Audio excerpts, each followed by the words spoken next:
à toutes et à tous. Bienvenue dans ce nouveau format de True Social TV, format podcast. Et pour l'inaugurer, je suis très heureux aujourd'hui de recevoir Ségolène Guermont-Pré. Ségolène, bonjour. Bonjour Laurent. Tu fais donc, tu essuies les plâtres avec nous de ce format podcast de True Social TV. Alors True Social TV, le principe c'est de donner des couleurs au S de la RSE. Et donc on est très heureux de t'accueillir parmi nos invités qui placent l'individu au cœur de leur projet. Et c'est de cela dont on voulait parler avec toi aujourd'hui. Alors peut-être, est-ce que tu peux nous présenter Promesse de Fleurs, un peu son histoire, ses métiers, son activité? Enchantée. Alors, je m'appelle Ségolène Guermont-Pré, donc j'ai rejoint Promesse de Fleurs il y a quelques années sur une fonction d'encadrement et j'ai depuis peu récupéré la fonction de responsable RH, donc chez Promesse de Fleurs. Promesse de Fleurs, alors initialement c'était une petite boutique de bulbes créée par la famille Schrieve en 1950 dans les Flandres. Et c'est une entreprise qui a été reprise en 2008 par Pascal Griot. Aujourd'hui, Promesse de Fleurs, donc c'est une pépinière en ligne qui propose 20 000 références, un peu plus de 20 000 références, et des conseils personnalisés à ses clients. Mais c'est aussi 80 personnes en CDI. Alors c'est vrai qu'on essaie de privilégier l'emploi durable chez Promesse de Fleurs, qu'on a 75% de nos effectifs qui sont en CDI. Donc une entreprise qui a beaucoup grandi ces dernières années, 25% de croissance par an en moyenne depuis 15 ans, et donc une entreprise qui entame une transition vers une taille intermédiaire, ce qui nous met face aussi à des vrais enjeux sociaux.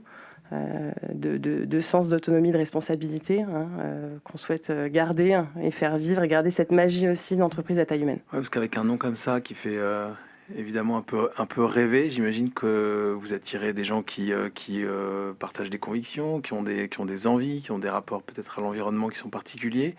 Qui sont les personnes qui travaillent chez Promesse de Fleurs? On a des profils très variés chez Promesse de Fleurs, mais qui sont unis dans leur sensibilité à la nature, à l'environnement. Et aujourd'hui, on travaille vraiment en collectif. Et d'ailleurs, on a créé nos valeurs en collectif. Alors, je ne sais pas si on y reviendra un petit peu plus tard. Mais sur des valeurs fortes qui nous rassemblent, qui sont le respect de l'homme, alors aussi bien des collaborateurs que de nos clients et de nos partenaires, de travailler dans une simplicité, une bienveillance. Également, la deuxième valeur qui est l'esprit collectif. Aujourd'hui, la collaboration est vraiment un des fondamentaux de chez Promesse de Fleurs. Et l'engagement, l'exigence et l'honnêteté, surtout l'authenticité. Quand on parle d'honnêteté, c'est vraiment d'authenticité. Alors tu me disais en préparant l'émission, dans ma précédente boîte, tout le monde se ressemblait un petit peu, mais pas du tout chez Promesse de Fleurs. On a des profils très variés, avec des horizons différents, des histoires différentes, et c'est hyper enrichissant. Ouais, c'est très enrichissant. Et qu'est-ce qui relie toutes ces personnes entre elles chez vous ? Alors aujourd'hui, ce qui relie vraiment ces personnes entre elles, et c'est ce qu'on voit d'ailleurs dans les résultats de l'enquête qu'on a pu faire avec Happy at Work, c'est vraiment le sens et l'utilité, la fierté qu'ils ont à travers les produits et le service qu'on propose à nos clients, d'envoyer des jolies fleurs pour aller fleurir des jardins. Tous les jours, on reçoit des messages de nos clients qui nous remercient, et la sincérité en fait, et l'authenticité qu'on peut avoir aussi avec eux dans nos échanges, grâce à notre service client. Et vous mettez en place donc des pratiques et une politique RSE de plus en plus affirmée. Elle se structure comment chez vous ? Alors, on s'est rendu compte qu'il y a beaucoup de choses qu'on faisait qu'on n'avait pas encore écrites et formulées. Donc l'année dernière, justement, on s'est posé un peu pour faire un état des lieux, notre politique RSE chez Promesse de Fleurs. On travaille beaucoup, ça va avec notre valeur d'esprit collectif, d'esprit d'équipe, sur justement le collectif et la collaboration. Donc ça, c'est quelque chose qui est très vécu chez Promesse de Fleurs. Donc nos valeurs, d'ailleurs, ne sont pas sorties du chapeau, mais ont été co-construites ensemble. Il y a 2 ans, on s'est posé avec tous nos collaborateurs pour réfléchir sur qu'est-ce qu'on veut y mettre, qu'est-ce qu'on a envie de vivre chez Promesse de Fleurs. Il y a peu de temps, on a également fait des ateliers éco-responsables pour réfléchir sur des projets qu'on avait envie de mener chez Promesse de Fleurs pour limiter notre impact carbone. Donc c'est Et vous réfléchissez sur une mission, vous avez une raison d'être, vous pourriez être une entreprise à mission, j'imagine, avec à la fois ce que vous dites en termes de valeur et en même temps de business, puisque vous avez un impact social, environnemental qui peut être positif à beaucoup d'égards. Oui, alors on n'est pas encore une entreprise à mission, même si Pascal Griot, notre dirigeant, pousse, aimerait beaucoup et ça fait D'accord. partie de notre roadmap. Pourquoi c'est important pour lui? C'est important pour lui parce que c'est la culture, c'est l'ADN en fait de ce qu'il est et de ce qu'il a envie de faire vivre chez Promesse de Fleurs et l'ADN de Promesse de Fleurs et de ses collaborateurs. Donc ça fait partie de notre vision, ça fait partie de notre roadmap, mais quand on veut le faire vraiment de manière vraie et réelle. On veut que ça soit vécu et infusé.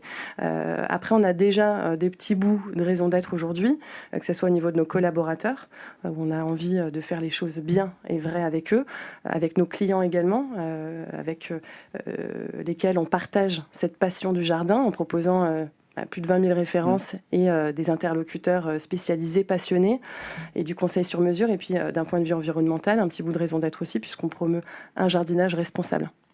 D'accord. Et justement sur le G, enfin sur le fameux G de l'ESG, parliez aussi de la manière que vous avez de répartir les fruits de votre croissance, de votre performance, avec les profits de Promesse de Fleurs qui sont également répartis entre les salariés. Comment fonctionnent vos systèmes de rémunération, de partage de profits, de salaire?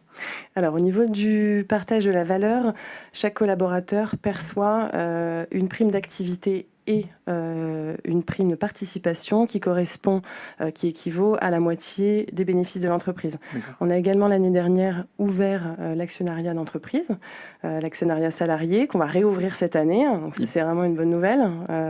Ils adhèrent, ils investissent? Oui, on a la moitié de nos collaborateurs l'année dernière qui ont souscrit des actions.